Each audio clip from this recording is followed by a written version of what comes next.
За үзэгч та бүхэндээ төрөмийн мэдээллийн сайт Сүхбаатарын талбай дээр шууд амжуултыг хүргэж байна. За өнөөдөр буюу 2022 оны 5 сарын 25-ны өдөр за Монгол улсын ерөнхийлөгч Ухнагийн хүрэлцэх за эхийн алдарт одонг олгож байгаамаа. Энэхүү арга хэмжээн дээрээс шууд амжуултыг хүргэж байна.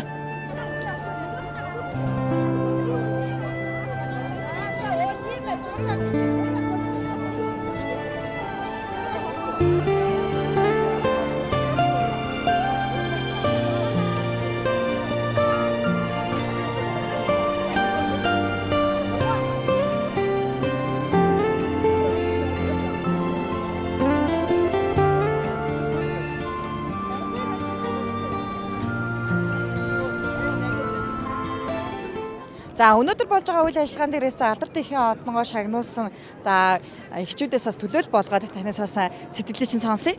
За маш их баярлалаа. За өнөөдөр ингээд ийм сайхан ордноосоо төрийнхөө тэргүүнээс алдарт эхийн 2 дугаар одонгоо авч байгаад амар баяртай байна. Маш их баярлж байна. Үнэхээр сайхан мэдрэмж байт юм байна. Тэгээд одоо хүний амьдралын хамгийн чухал нандин зүйл бол угаасаа гэр бүл, үр хүүхэд байдаг. Тэгээд би 2 хүү 2 охинтой. Тэгээд одоо миний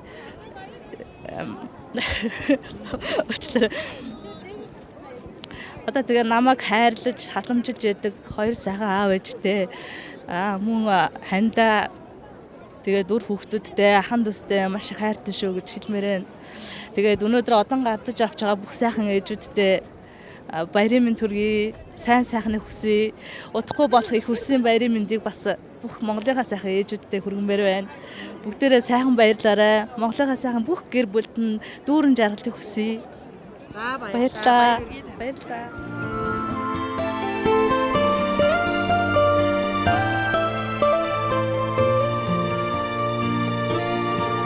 За юуны төрөнд танд баяр хүргье. Сэтгэлээсээ хуваалцахгүй юу?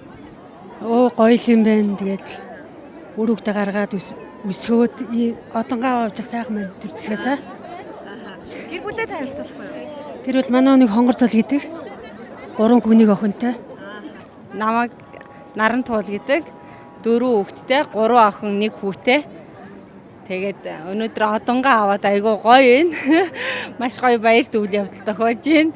Бүх одон авсан ээжүүдтэй цөмөөрөнд баярын мэнд хүргэе, сайхан баярлалаа гэж хэлье. Бүх ээжүүдтэй бас баярын мэнд хүргэе да.